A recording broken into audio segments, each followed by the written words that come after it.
ჰიდროგენერაცია ბოლო 5 წლის მინიმუმზეა, რის გამოც ფოსფატურსა და იმპორტზე დამოკიდებულება იზრდება. ამ და სხვა თემებზე რამდენიმე წუთში გიყვებით. ფეის მონიტორინგის კომიტეტის შეფასებით საქართველოში ჭეშმარიტად დემოკრატიული არჩევნების ჩატარების პირობები არ არსებობს, რაც გამოწვეულია ოპოზიციაზე, სამოქალაქო საზოგადოებასა და დამოუკიდებელ მედიაზე უწყვეტი ზეწოლით. 4 თვეში ბიუჯეტში საწვავის აქციზიდან 254 მილიონი ლარის შემოსავალი შევიდა, თანხმწნეულად 19%, ანუ 19 მილიონი ლარით არის გაზრდილი. საქართველოს პორტებმა და ტერმინალებმა 4 თვეში 6 მილიონამდე ტონა ტვირთი გადაამუშავეს, წლიური ზრდა 21%-ია. კომერციულმა ბანკებმა 4 თვე მილიარდ 171 მილიონი ლარის წმინდა მოგებით დაასრულეს, წლიურად სექტორის მოგება 16.6%-ით არის გაზრდილი. მოგესალმებით, ეს BMG-ია, რეგიონის წამყვანი ბიზნეს მედია სააგენტო, მე მუსაშუბაშვილი ვარ და ეკონომიკის და ბიზნესის სიახლეების შესახებ გიყვებით. ერთი ახალი მედიკამენტის შექმნას საშუალოდ 10-15 წელი და 2 მილიარდი დოლარი სჭირდება. ამის შესახებ მედიცინის დოქტორი გიორგი კავკასიძე აცხადებს, სამედიცინო და ფარმაცევტული ბაზრების კონსულტანტი, ასე ეხმაურება პრემიერ ირაკლი კობახიძის განცხადებას, რომლითაც მან დიუშენის კუნთოვანი დისტროფიის სამკურნალო მედიკამენტზე კითხვას უპასუხა და განაცხადა, რომ რიგი წამლების თვითღირებულება მაქსიმუმ 300-700 დოლარია. მედიცინის დოქტორი ამბობს, რომ მედიკამენტები ბაზარზე განთავსებამდე კვლევების და ცდების არაერთ ეტაპს გადის, რაც მილიარდობით დოლარი ჯდება, მისივე თქმით, როგორც წესი, ფარმაცევტული კომპანიებისთვის იშვიათი დაავადებების სამკურნალო მედიკამენტების წარმოებაზე მუშაობა საინტერესო არაა, რადგან მათი გაყიდვის არეალი შედარებით მცირეა. შექმნა არის დაახლოებით 10-15 წლიანი სამეცნიერო მუშაობის შედეგი. ამ 10-15 წლის განმავლობაში კომპანია, რომელიც მუშაობს ახალ პრეპარატზე და ქმნის ახალ პრეპარატს, ხარჯავს დაახლოებით საშუალოდ 2 მილიარდ ამერიკულ დოლარს. 2 მილიარდ ამერიკულ დოლარს. ხოლო არის პრეპარატები, რომელთა შექმნაშიც დაიხარჯა მაგალითად 4 მილიარდი ამერიკული დოლარი, ეს არის ძირითადად გენეტიკური ინჟინერით, გენური ინჟინერით შექმნილი ის პრეპარატები, რომლებიც დღეს გამოიყენება გენეტიკური დაავადებების საკურნალოდ. იშვიათი დაავადებების სამკურნალო პრეპარატებს ენიჭებათ ეგრეთ წოდებული orphan drug, ობოლი, ისე რა ქვია, წამლის სტატუსი. რას ნიშნავს იცით? ასეთი პრეპარატების შექმნა ფარმაცევტული კომპანიებისთვის არ არის საინტერესო, იმიტომ რომ შეზღუდულია გავრცელების, ანუ გაყიდვის არეალი. იმისთვის რომ წაახალისო ამისთან და პრეპარატებზე მუშაობა, ამიტომ ეს ქვეყნები, ეს რეგულატორები ანიჭებენ ამ სტატუსს, ეს სტატუსი კი რას ნიშნავს იცით? როგორც წესი, ფასის მოლაპარაკებაში მონაწილეობს სახელმწიფო. მედიცინის დოქტორი გიორგი კავკასიძე ასევე მიიჩნევს, რომ საქართველოს მთავრობამ დიუშენის კუნთოვანი დისტროფიის სამკურნალო მედიკამენტის შემოტანაზე საერთაშორისო მწარმოებლებთან მოლაპარაკებები უნდა დაიწყოს. მისი თქმით, ამისთვის პირველ რიგში აუცილებელია პაციენტების რაოდენობის ზუსტი აღრიცხვა, რადგან მწარმოებლების მიერ მოწოდებული მედიკამენტების ფასი პაციენტების რაოდენობაზე იქნება დამოკიდებული. სამედიცინო და ფარმაცევტული ბაზრების კონსულტანტი ასევე ამბობს, რომ როგორც წესი, ფარმაცევტული კომპანიები ქვეყნების ეკონომიკურ მდგომარეობას ითვალისწინებენ და შესაძლებელია, რომ საქართველოს სხვა ევროპულ ქვეყნებთან შედარებით მედიკამენტები 30-50%-ით უფრო დაბალ ფასადაც მიიღოს. მედიცინის დოქტორი ამბობს, რომ ის მედიკამენტები, რომლის შემოტანაზეც დიუშენის კუნთოვანი დისტროფიის მქონე ბავშვების მშობლები ითხოვენ, დაშვებულია როგორც ამერიკის შეერთებული შტატების, ასევე ევროპის ბაზარზე. იმისათვის, რომ სახელმწიფომ დაიწყოს წარმოებებთან ლაპარაკი, სახელმწიფოს უნდა ქონდეს ზუსტი აღრიცხვა იმ პაციენტებისა, რომლებიც ყავს. მაგალითად, მე რამდენადაც ვიცი, საქართველოში ამის ზუსტი აღრიცხვა არ არსებობს. იმის დამიხედვით, რამდენი პაციენტი ყავს, ფასი სხვადასხვა იქნება. თუ ყავს 20 პაციენტი, ფასი იქნება 1, თუ ყავს 300 პაციენტი, ფასი იქნება სხვა. ჯერ ერთი. მეორე, როგორც წესი, იშვიათი დაავადებების შემთხვევაში წარმოებლები ითვალისწინებენ იმ სახელმწიფოს ეკონომიკურ მდგომარეობას და მხედველობით უნდაოებას, რომელსაც უნდა ამ პრეპარატის შეძენა. ამიტომ, როგორც წესი, ფასი, რომელსაც წარმოებელი აძლევს გერმანიას, იქნება სხვა და ფასი, რომელსაც მისცემს საქართველოს, იქნება სხვა. ეს სხვაობა შეიძლება იყოს 30-40 ან 50%. ასეთ შემთხვევებში სახელმწიფოს მონაწილეობა შესაძლებელი კი არა, აუცილებელია. ოღონდ სახელმწიფო უნდა მოემზადოს ასეთი მოლაპარაკებისთვის. კონკურენციის და მომხმარებლის დაცვის სააგენტო საოჯახო კალათის პროგრამაში შემავალი საბაზისო პროდუქტების შესახებ საინფორმაციო პორტალს ქმნის. სააგენტოს ინფორმაციით პორტალზე აიტვირთება ინფორმაცია საბაზისო პროდუქტებზე არსებული საუკეთესო შეთავაზებების და ფასების შესახებ. პროგრამაში ჩართული ქსელები ვალდებული იქნებიან სააგენტოს ყოველკვირეულად მიაწოდონ განახლებული ინფორმაცია, რომელიც საინფორმაციო პორტალზე ასევე პროაქტიულად განახლდება. სააგენტოს თავმჯდომარის თქმით, პლატფორმის მიზანია მომხმარებლის ინფორმირებულობა და ბაზარზე არსებული შეთავაზებების უფრო გამჭვირვალე წარმოდგენა. აღსანიშნავია, რომ სოციალური ეგრეთ წოდებული საოჯახო კალათის ფარგლებში ფასდაკლებების შეთავაზება რითეილ სექტორმა ფასების კომისიის დასკვნის პასუხად დაიწყო. შეთავაზებები ყველა ქსელის მიერ ინდივიდუალურია. საოჯახო კალათა 15-მდე დასახელების პროდუქტს აერთიანებს.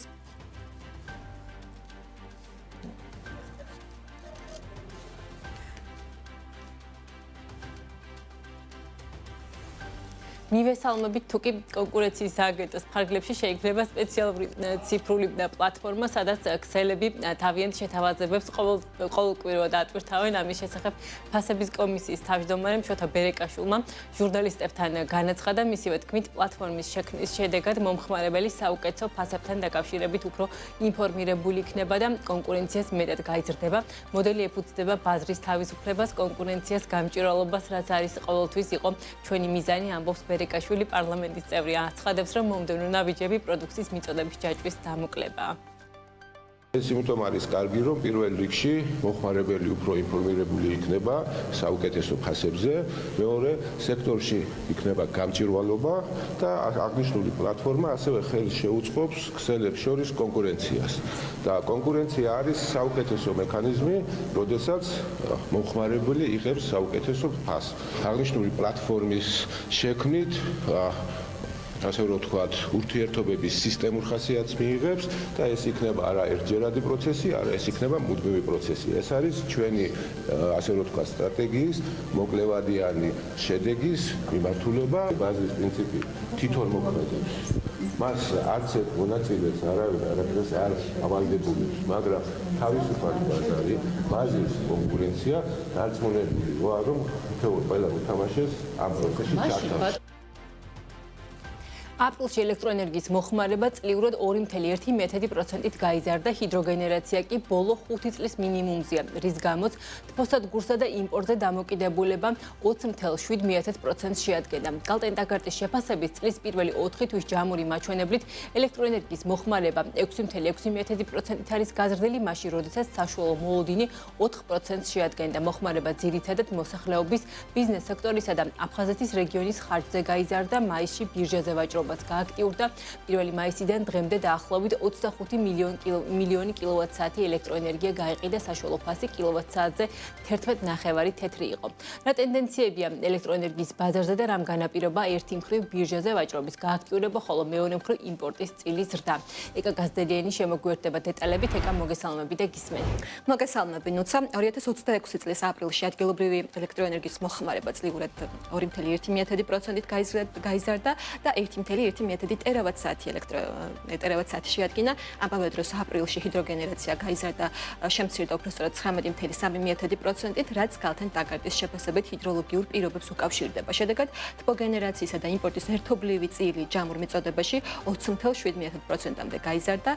2021-25 წლების april's საშუალო 6%-თან შედარებით. გალტენ ტაგარტის შეფასებით აღნიშნული კიდევ ერთხელ აჩვენებს ჰიდროგენერაციაზე დამოკიდებულებით გამოწვეულ მოწყვლადობ მრავლობას და ახალი გენერაციის წყაროების დაჩქარებული განვითარების საჭიროებას. რაც შეეხება 2026 წლის პირველი 4 თვის ჯამურ მონაცემებს, ელექტროენერგიის მოხმარება წლიურად 6.6%-ით გაიზარდა, 5.1 ტერავატ-საათამდე ზრდა განსაკუთრებით ცივ ზამთარს და ფეროში ნადნობების სექტორების გააქტიურებას უკავშირდება. იანვარ-აპრილში თბოგენერაციისა და იმპორტის წილმა ჯამურ მიწოდებაში 44% შეადგინა, რაც წინა წლის ანალოგიურ მაჩვენებელს 39%-ს აღემატება. 2026 წლის პირველ 4 თვეში თბოგენერაციისა და იმპორტის წილმა ჯამურ მიწოდებაში 44% შეადგინა, რაც წინა წლის ანალოგიურ მაჩვენებელს აღემატება. გამოიკვეთა კიდევ ერთი ტენდენცია, რომლის თანახმად 2026 წლის 4 თვიდან 3 თვის განმავლობაში თურქეთი იმპორტის მთავარ წყაროებს შორის დაფიქსირდა, რაც კალთენთაგარდის შეფასებით იმპორტში გაზრდილ კონკურენციას და შესაძლო სტრუქტურულ ცვლილებებზე მიუთითებს. საშუალოდ 4%-იან ზრდას ვალოდებით ხოლმე და წელს ხედავთ, რომ მთლიანობაში უფრო მაღალი არის მოხმარების ზრდა. ამ თედან გამომდინარე, ეს ძირითადად იყო, იმიტომ რომ იანვარი-თებერვალი იყო განსაკუთრებულად ცივი თვეები და ამ თვეებში იყო უფრო მეტად მოხმარება გაზრდილი. ამ მთლიანობაში რო ავიღოთ, მოხმარება გაზრდილი არის და რაც ძირითადად დაკმაყოფილებული არის მაინც იმპორტირებული რესურსით, თბოსადგურების გენერაციით და ელექტროენერგიის იმპორტით. 2026 შეგვიძლია ვთქვათ, რომ განსაკუთრებული წელია, იმიტომ რომ თურქეთი პირველად გამოჩნდა იმპორტიორების სიაში. თვითონ თურქეთში ძალიან საინტერესო მდგომარეობა არის. იქ არის ფასები მნიშვნელოვნად დაკლებული. ამის ერთ-ერთი მიზეზი არის იქაური კარგი ჰიდროლოგია, იქაური განახლებადი ენერგიების გენერაციის ზრდა. და ვხედავთ, რომ თურქეთში ფასმა ისე დაიწია, რომ აქეთ თურქეთიდან ვახდენთ ელექტროენერგიის იმპორტს და ეხა მაისში დავუშვით, როდესაც ექსპორტის სეზონი დაწყებული არის, ძალიან ცოტა ექსპორტი ხორციელდება თურქეთისკენ. როდესაც ჩარშან წინ თურქეთში გაზრდილი ფასის ფონზე ინტერესი იყო მაღალი. აღსანიშნავია კიდევ ერთი გარემოება საქართველოს ენერგეტიკული ბირჟის მონაცემებით. მაისში ბირჟაზე ვაჭრობა გააქტიურდა. სტატისტიკის მიხედვით 1 მაისიდან დღემდე ენერგეტიკულ ბირჟაზე დაახლოებით 25 მილიონი კილოვატ-საათი ელექტროენერგია გაიყიდა, რომლის საშუალო ფასი კილოვატ-საათზე 11.9 თეთრი იყო. ბირჟაზე ელექტროენერგიის ფასმა გასული წლის ანალოგიურ პერიოდთან შედარებით 10%-ით იყო. ბირჟის მენეჯმენტის განმარტებით მაისში ვაჭრობის გააქტიურება მოლოდნელი არ ყოფილა, რადგან ეს პერიოდი ტრადიციულად მაღალი გენერაციით ხასიათდება, როდესაც ბაზარზე მეტი ენერგია გამყიდველებს მისი რეალიზაციის მეტი საშუალება ეძლევათ, რაც ბირჟაზე აქტივობის ზრდას განაპირობებს. რაც შეეხება მაისის ფასს, ბირჟის გენერალური დირექტორის თქმით, ფასის 10%-იან კლებაზე რამდენიმე ფაქტორმა იმოქმედა, მათ შორის სუბიექტების მოლოდინები, ან წელს ბაზრის მონაწილეები შედარებით დაბალ საბალანსო ფასს პროგნოზირებენ და კიდევ ერთი ფაქტორია საექსპორტო ბაზრები. თურქეთის ბაზარზე ფასები რადიკალურად შემცირდა, რამაც ექსპორტის მიმზიდველობა შემცირდა და ადგილობრივი ბირჟა ალტერნატიულ პლატფორმად აქცია. წელს მოლოდინები ფასის როგორც ჩანს შემცირებულია, რადგან საშუალო ფასი მაისში იყო დაახლოებით 11.3 თეთრი საშუალო შეწონილი, მინიმალური ფასი 10-ზე ქვევითაც კი იყო რაღაც პერიოდის განმავლობაში. ზოგადად ეს შესაბამისად საჩვენებს, რომ მოლოდინები ელექტროენერგიის გამყიდველების მხრიდან არის ის, რომ წელს მაისში იქნება შედარებით უფრო დაბალი ფასი, ვიდრე ეს იყო შარშან მაისში. ალტერნატიული ბაზრებიც შედარებით შეიძლება ვთქვათ, არის შემცირებული, მაგალითად თურქეთს თუ შევხედავთ, ფასები არის რადიკალურად შემცირებული შარშანთან შედარებით, ექსპორტს თუ შევხედავთ, შემცირებულია თურქეთის მიმართულებით და ბირჟა ჩნდება ისეთ ერთ ალტერნატივად, სადაც მათ შეუძლიათ მისაღებ ფასად გაყიდონ ელექტროენერგია. აღსანიშნავია, რომ ენერგეტიკულ ბირჟაზე გასულ წელს 130 მილიონამდე კილოვატ-საათი ელექტროენერგია ივაჭრეს, რაც 2024 წელს ნავაჭრ ელექტროენერგიას თითქმის 7.5-ჯერ აღემატებოდა, საშუალო ფასი კი 13.14 თეთრი იყო. რაც შეეხება ექსპორტის მონაცემებს, კალთენთაგარდის შეფასებით 4 თვეში ელექტროენერგიის ექსპორტი წლიურად 27%-ით შემცირდა, ჰიდროს, ქარის და მზის სადგურების გენერაციამ კი 2%-ით იკლო, იმპორტის წლიური ზრდა 16.3% იყო. ამ საკითხებზე უფრო ვრცლად 19 საათიან გამოშვებაში კი ამბობთ. მადლობა ეკა, ეს ეკა გაზდელიანი იყო, ჩვენ კი ვაგრძელებთ გამოშვებას. საქართველოს საზღვაო ნავსადგურებსა და ტერმინალებში ტვირთბრუნვის მკვეთრი ზრდა იანვარ-აპრილის პერიოდში დაფიქსირდა საქართველოს საზღვაო ნავსადგურებში და ტერმინალებში ჯამურად გადამუშავებული ტვირთების მოცულობამ 5.959.000 ტონა შეადგინა, რაც გასული წლის ანალოგიური პერიოდის მაჩვენებელთან შედარებით 21%-იანი ზრდა. ეკონომიკის სამინისტროს ცნობით, ტვირთების საერთო ნაკადის პარალელურად მზარდი დინამიკა შენარჩუნდა კონტეინერების მიმართულებითაც საანგარიშო პერიოდში გადამუშავებული კონტეინერების რაოდენობა რაოდენობა 8%-ის ზრდას აჩვენებს იანვარ-აპრილში გადამუშავებული კონტეინერების რაოდენობამ 258,583 ტეუში ადგინა. მატება ყველა ძირითად სეგმენტში ფიქსირდება, რაც სამინისტროს შეფასებით მიუთითებს სატრანზიტო დერეფნის აქტივობის კომპლექსურ განვითარებაზე.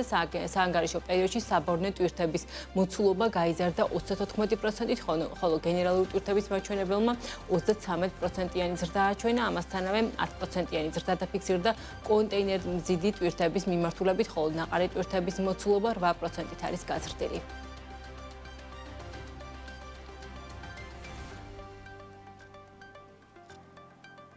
სოფლის მეურნეობის მინისტრი დავით სონღულაშვილი დარგობრივი საბჭოს ფორმატში თხილის სექტორის წარმომადგენლებს შეხვდა. სამინისტროს მიერ გავრცელებული ინფორმაციით შეხვედრებზე მხარეებმა ქართული თხილის ხარისხობრივი მაჩვენებლების გაუმჯობესებაზე, საერთაშორისო ბაზრებზე კონკურენტუნარიანობის ზრდაზე, ფერმერებისთვის სახელმწიფო მხარდაჭერის პროგრამების ხელმისაწვდომობასა და დარგში არსებულ გამოწვევებზე იმსჯელეს. სექტორის წარმომადგენლების ნაწილი ამბობს, რომ თხილის უეცარი ხმობა და ფაროსანას პრობლემა ისევ აქტუალურია.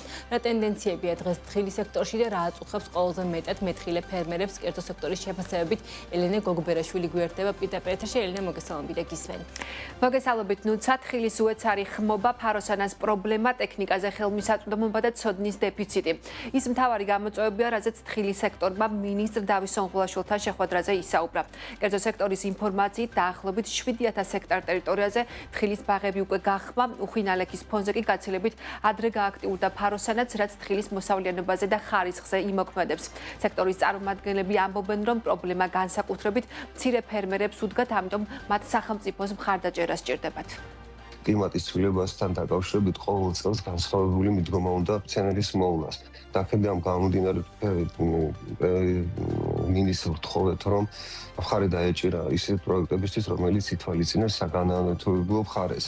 ასევე ძალიან დიდი მნიშვნელობა ჰქონდა და აქვს მნიშვნელოვანია მათთვის ფერმერებისთვის, ანუ რომ იყოს მცირე აპარატები მათთვის გაცემული, იმიტომ რომ მათ არ აქვს იმის საშუალება, რომ ეს აპარატები შეეძინონ და აგრეთვე განხილეთ ის საკითხი, რომ სუბსიდირება, ანუ მათი ფულადი დახმარება მათთვის ძალიან მნიშვნელოვანია ფერმერისთვის, მცირე ფერმერისთვის და მინისტრი შეგვირდა, რომ განიხილავენ საკითხს მთავრობის ხომაზე და მე მოგვაწოდებენ ინფორმაციას ამ საკითხთან დაკავშირებით. ვაუჩერების პროგრამა შეჩერებულია და არ იქნება, ეს იმას ნიშნავს, რომ იქნებიან რაოდენობა ხალხისა, ფერმერებისა, რომლებიც პრობლემად შეიძლება ვერ შეწავლონ თხილი და შესაბამისად ამ ყველაფერს რაღაცა ზეგავლენა ჯამურად ექნება ინდუსტრიაზე.